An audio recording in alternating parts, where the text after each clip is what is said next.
Hi, and welcome to this short form sanding video. In this video, I'm going to show you the basics of how to take a cross section and sand it from 80 grit on the belt sander, and then work your way up through the grit sizes so that you can get down to 1200 grit, which is like a really super smooth polish.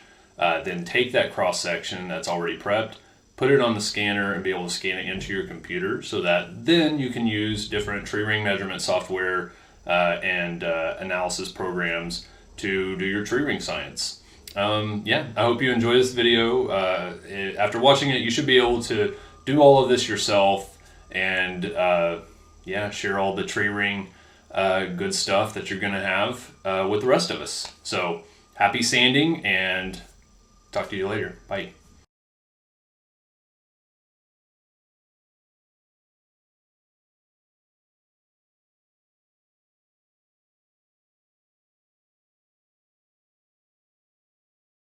I'm going to use this cedar elm. It's a local Texas native tree. And yeah, so this one's actually still wet. I cut it green because we had a freeze, but it doesn't really stop me. I'm going to do it anyways. First thing I want to do is cut off anything that's sticking out that could, injure me. That's how I get this kind of stuff all the time, little nicks. Just avoid it if you can. There's no reason not to. This is really cool. I really like this thing, but you don't have to have one of these. There's so many different ways you can cut these cross sections. I'll lock this one in, and that should hold it. I'm going to cut this. It's probably about 3/4 of an inch. By this time, you'll take your jacket off and wipe the sweat from your brow and all that, and it's done. Look how beautiful that is. Yeah, really nice. And then this one's gonna look probably the same. Minimal saw marks. It's, some heat, friction, causes blackening. Again, that is why you want to use a sharp saw. Excuse me while I'm out of breath. If you do that, if you do have a really sharp saw, it's going to cut cleaner, it's going to get less hot, and that is ideal. So again, I guess I illustrated what not to do on accident.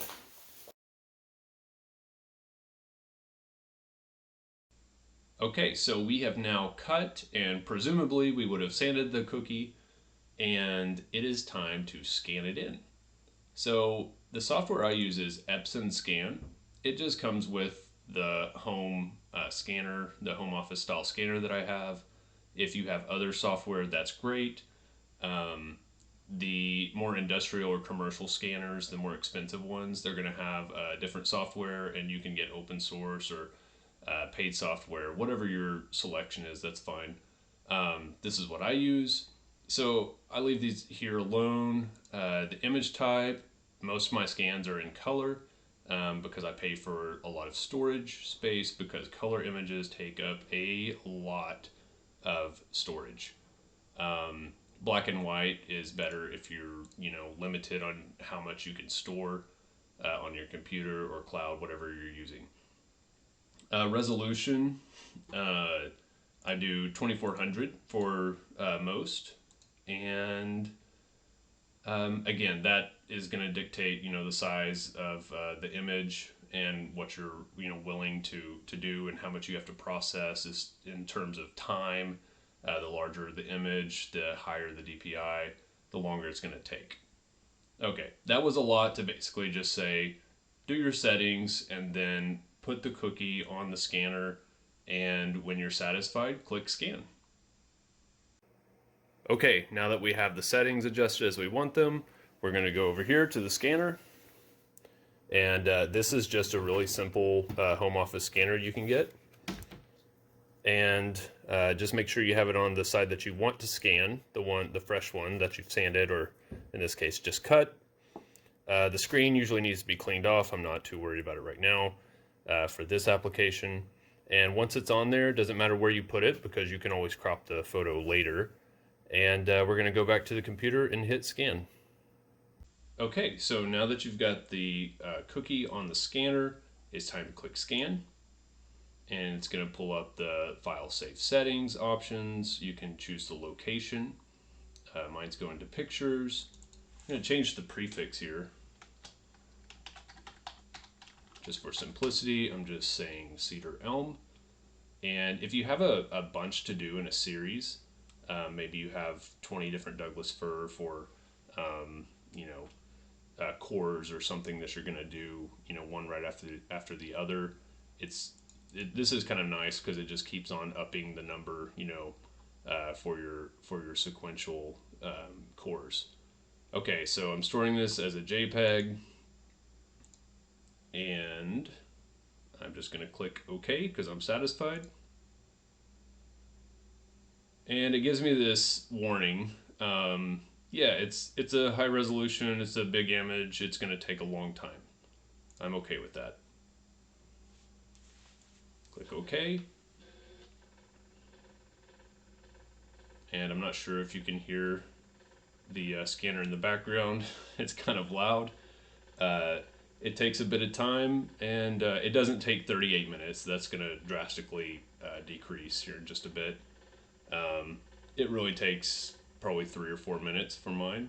I don't know, I never actually timed it.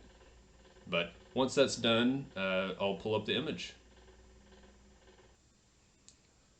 Okay, so this is the image that we scanned in, and I've already cropped it, got it to the size that I want. Now, before I open it, I want to say something about image processing and software. You can spend a lot of money. You can have Photoshop, you can have other sophisticated high-end software that costs a lot of money. You can also do this with just your Photos editor that comes standard on your computer a lot of times, or with the operating system, or you know, whatever. If it's a Windows package or Mac package, whatever it is. I think more importantly, you can get open source software. Like I have a couple over here that are good for photo editing, and I just always want to highlight that image processing, video processing, measurement of tree rings, all this stuff can be done relatively cheaply. You know, setup expenses are there, you know, obviously the cost of the computer and all of that, but I do want to make sure that people know that you can use cheaper or free software and it be just as good as those that have labs that have thousands of dollars of equipment and software. Okay, so back to this image. This is the scanned image. Again, all I did was just crop out because it would have been like you know, the whole flatbed scanner image. So I just shrunk it down to a square. Yeah, so you can see the saw marks, these vertical lines. So that's cool. What else can we see here? It's kind of blurry over here, so it's not completely flat. Could be some stuff on the scanner as well.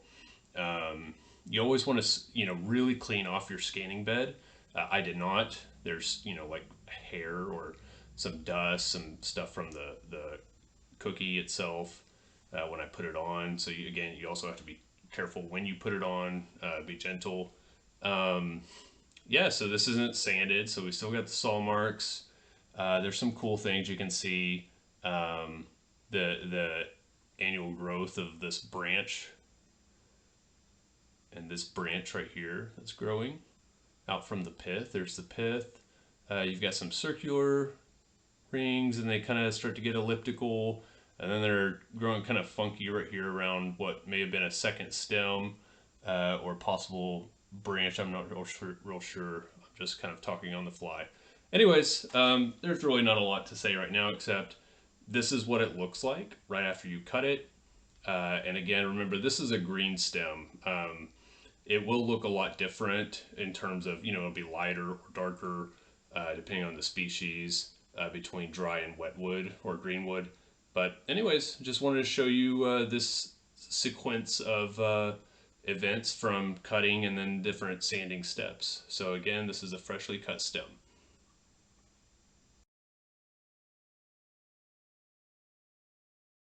All right, so here's my setup. I've got this type of vise here, and I have just a standard belt sander. This is 3" by 21 inches. It's a Makita. I like the Makita brand. Again, I don't want anybody to get caught up on brands and all that stuff, because, you know, some cheap ones work just as well as expensive ones, and I don't want to get into all that and be exclusive, because it just doesn't work that way.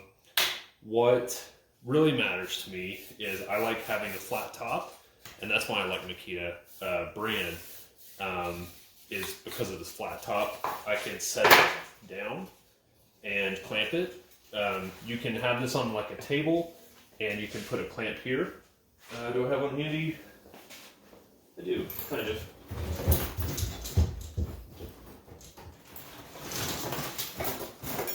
So you can, depending on your style of clamp and all that, this isn't what I would use, but I'm just showing you real quick.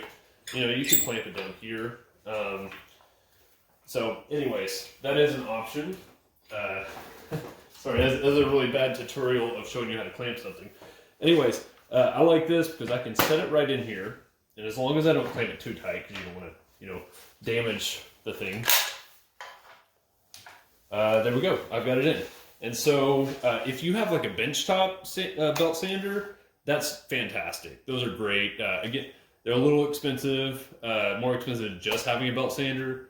I like having a belt sander so I can do really large cross sections. And so for that reason, this is what I use. If you have both, that's wonderful. So this acts as my bench top belt sander. Now, I'm gonna take, this is the freshly cut cross section. I'm gonna turn this on. Oh, by the way, this is 80 grit sandpaper. It's got a little lock. I'll push that in, and I'm just gonna hold it real lightly.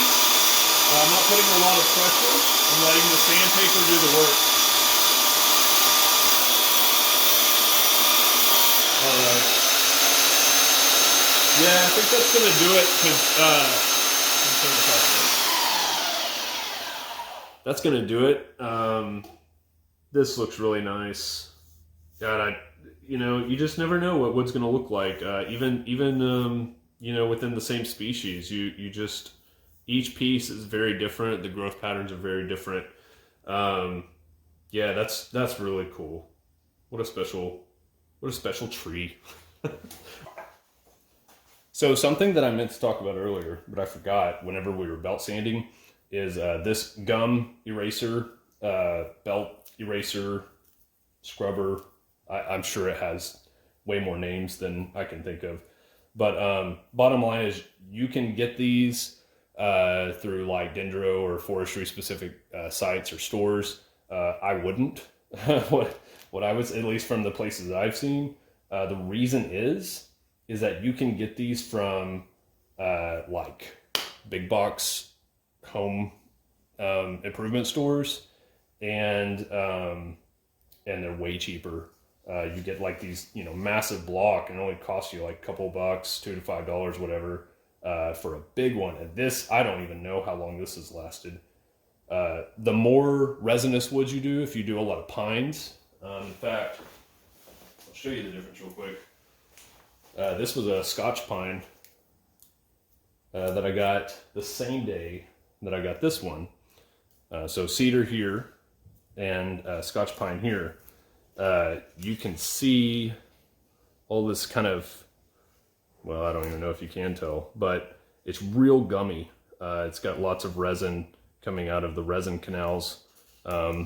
All these little bitty darker dots are resin canals from the pine. This will gum up your sanding disc, your belt sanding, sandpaper, period.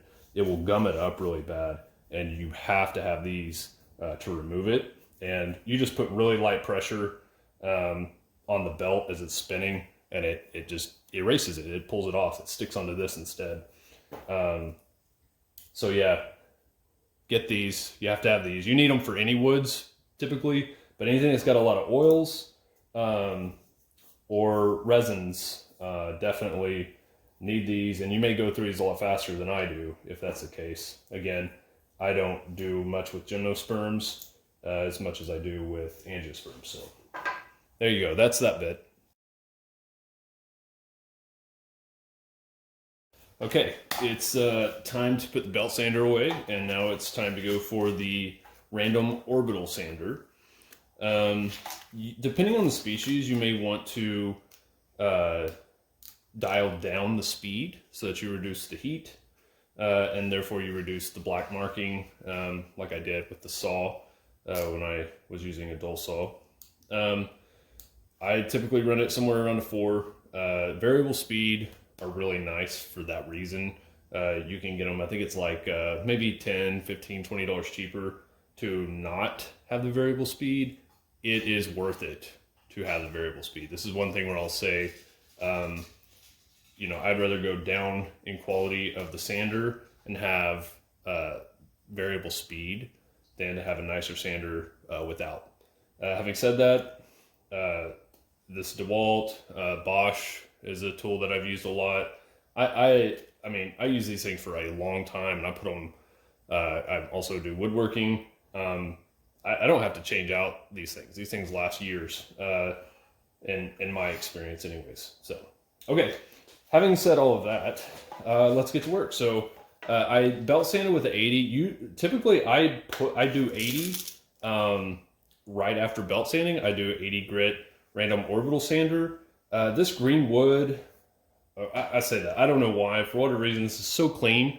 And also, I think my 80 grit was really old, that belt I used. So it's probably equivalent to a 120 new. It's going to be more aggressive when they're new. So that's something I always think about. Fresh new sanding disc and belts are way more aggressive, obviously, than when you wear them down. I know that's common sense, but a lot of times you don't think about it, you just throw it on and you get to work. So anyways, let's get going. Find my glasses, they're on my head. And, and I need gloves. And I'll just throw on these TIG welding gloves. Kind of expensive, but whatever. I wasn't prepared. So here we go. This is what I do on these small ones. If they're smaller than the random orbital sander, then I just go by hand usually. It's just easier that way. And sometimes it'll look worse after doing that. It's because you're really scuffing it up in a really varied pattern, and so it won't look as smooth. But it's essential. You've got to make sure you follow the grit sequence and just step it up from 80, 120, 180, 220, and so forth.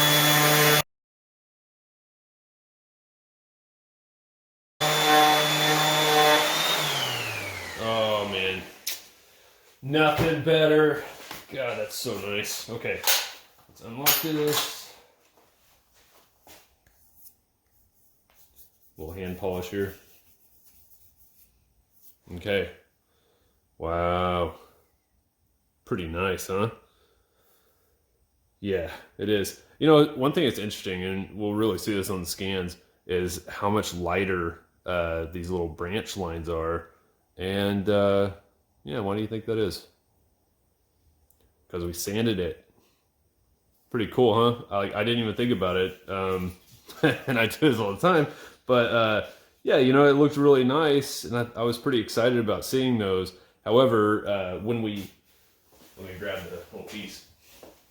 When we cut our slice off, well, it's over here on this side. Trying to figure out where it was exactly. Yeah, somewhere in there. When we cut that slice off, we just so happened that we cut right through the middle of these branches. Yeah, this way, anyways. And had I cut up a little higher and then sanded down, they would have been revealed, and we would have been able to see them really well. But that's kind of how it goes whenever you're doing sanding and cutting and whatnot. If you can't see it externally, you know, sometimes you can see little branches sticking out, or, you know, dead branches that didn't, you know, that died a long time ago or whatever. But yeah. All right, so we're just gonna turn this on. Blow from the backside first. This is so thick and wet, it's not gonna make a difference. Probably it's probably not gonna blow much dust out the back. But again, like I said,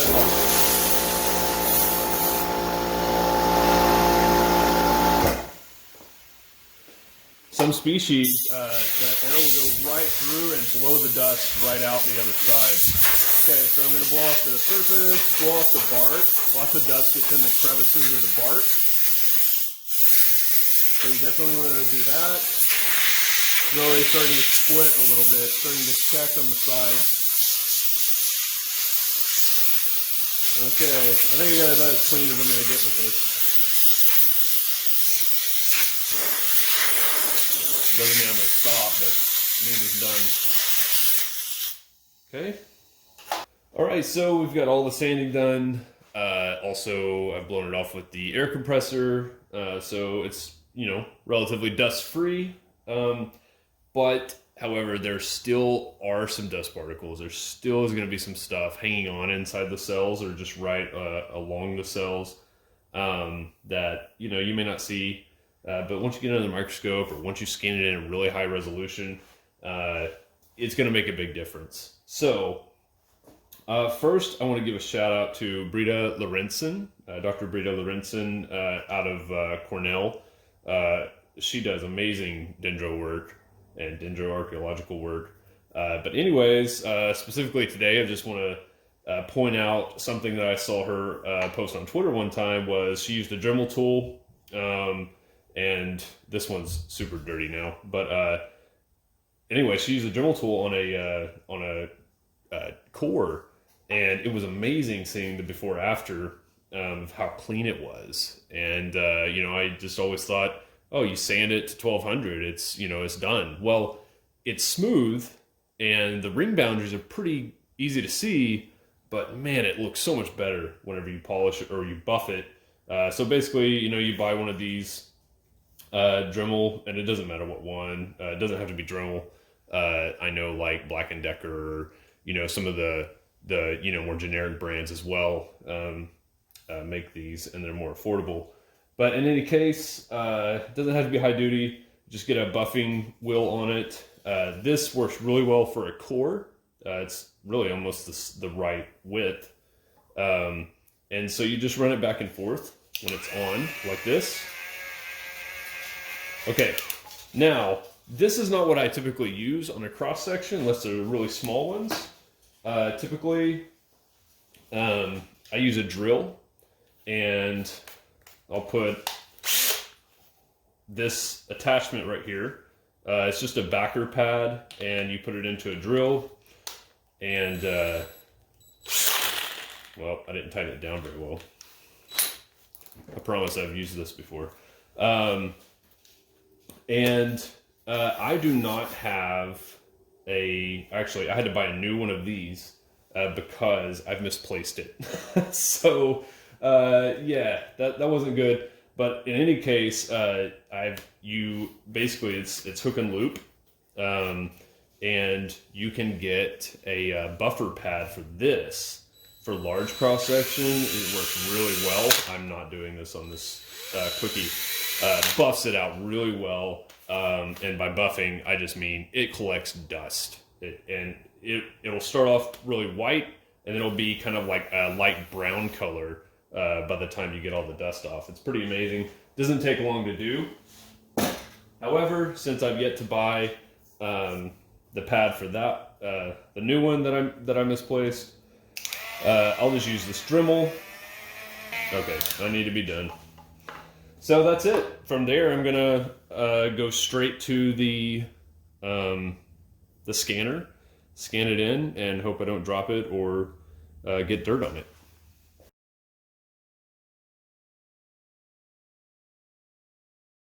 And yeah, so here's the 80 grit.